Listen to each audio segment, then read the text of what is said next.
20 days series aptitude question అయితే day 14 aptitude question simplification question. So ఈ simplification questions బాగ్మాస్ rule use చేసి ఈ questions అయితే సాల్వ్ చేయాల్సి ఉంటుంది. సో ఈ సింప్లిఫికేషన్ క్వశ్చన్స్ కూడా చాలా కంపెనీస్ లో అయితే అడుగుతున్నారు. సో ఇప్పుడు ఎలా చేయాలో చూద్దాం. ఫస్ట్ బాగ్మాస్ రూల్ అంటే మనకి ఏంటో తెలియాలి. బాగ్మాస్ రూల్ అంటే బి అంటే బ్రాకెట్స్ ఏమైనా ఉంటే అది ఫస్ట్ చేయాలి.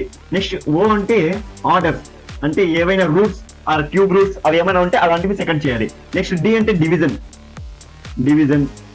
నెక్స్ట్ ఎం అంటే మల్టిప్లికేషన్. నెక్స్ట్ ఏ అంటే అడిషన్.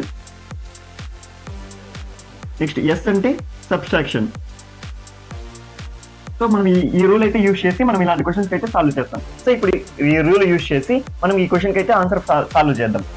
సో ఫస్ట్ అయితే మనం బ్రాకెట్ లో ఉన్న క్వశ్చన్స్ కి అయితే మనం సాల్వ్ చేయాలి.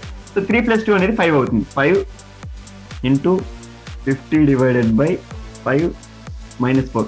నెక్స్ట్ ఆర్డర్స్ ఏం లేవు, రూట్స్ లేవు, క్యూబ్ రూట్స్ లేవు, ఏం లేవు కాబట్టి నెక్స్ట్ దానికి వస్తాం.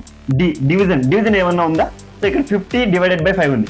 50 / 5 × 50 / 5 10 × 5 - 4.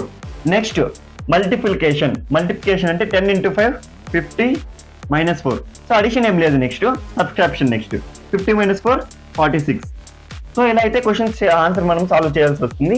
సేమ్ ఇలాంటి క్వశ్చన్ స్క్రీన్ మీద అయితే కనబడుతుంటుంది. ఆ క్వశ్చన్కి ఆన్సర్ కామెంట్ చేయండి గైస్.